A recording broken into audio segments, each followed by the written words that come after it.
हे जे सगळे नेते गेलेत त्यांच्यावर कुठली ना कुठली ती तिथं कारवाई होणार होती, त्याची सगळी कागदपत्र ही भाजपकडे होते आणि या भाजपला घाबरले, त्या कारवाईला घाबरले, तुम्हाला सोडून गेले, साहेबांना सोडून गेले. ज्या व्यक्तीने त्यांचा विश्वास सोडला अशा आपल्या साहेबांना ते तिथं सोडून गेले.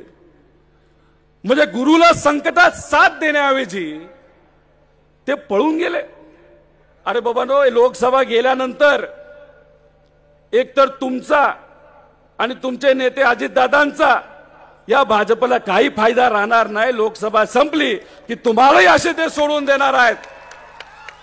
सुरुवातीला मात्र तुम्ही म्हणत होता 12 खासदारकी, आता आले 4 वर, आज आहेत 4 वर, कारण का भाजपला त्यांची मदत लागणार.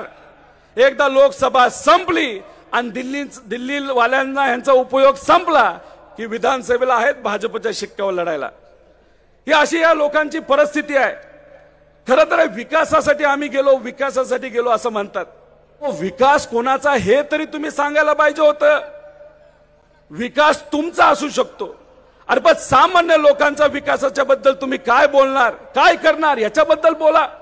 अहो, हे ब्रिटिश काळामध्ये जर असते ना तर म्हणले ब्रिटिशचं अख्ख्या जगावर राज्य, त्यामुळे भारतातल्या लोकांबरोबर राहायला काय अर्थ नाही, चला ब्रिटिश सरकार बरोबर आपण जाऊ. हे असे आपले पूर्वीचे नेते सगळे काय आहेत, मलिदा गँगवाली लोक कॉन्ट्रॅक्ट घेतात, कोणाला तरी पुढे जाऊन जिल्हा परिषद सदस्य बनायचं, कोणाला काहीतरी बनायचं, कोणतरी माझी कोणतरी आहे, त्यांना फक्त स्वतःच पडलंय, त्यांना तुमचं आपलं कोणाचं विचाराचं तर अजिबात तिथं पडलेलं नाही.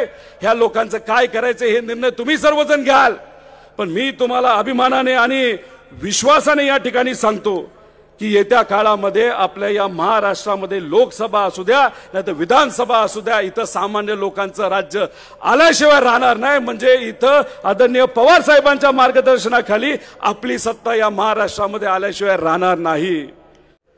पण एक तुम्हाला सांगतो, हा लढा फक्त घड्याळाच्या विरोधात नाही, घड्याळ तेच आहे, फक्त टाइम बदललाय. आपल्या वेळेस 10:10 होतं, आता यांच्या नवीन घड्याळामध्ये टाइम 4:20 आहे. म्हणजे काय, कसला गुन्हा असतो तो 420चा गुन्हा काय म्हणतो. म्हणून जाता जाता फक्त आपल्या सर्वांना एवढंच सांगतो, साहेब एक एक एक एक एक येताना काही बोर्ड दिसले, पण मी एक सांगतो, याच्या पुढे फक्त हाच बोर्ड लावायचा, साहेब तेच, मैदानही तेच, तुमची साथ तीच, पण संघर्ष नवीन आणि विजय फक्त आपलाच.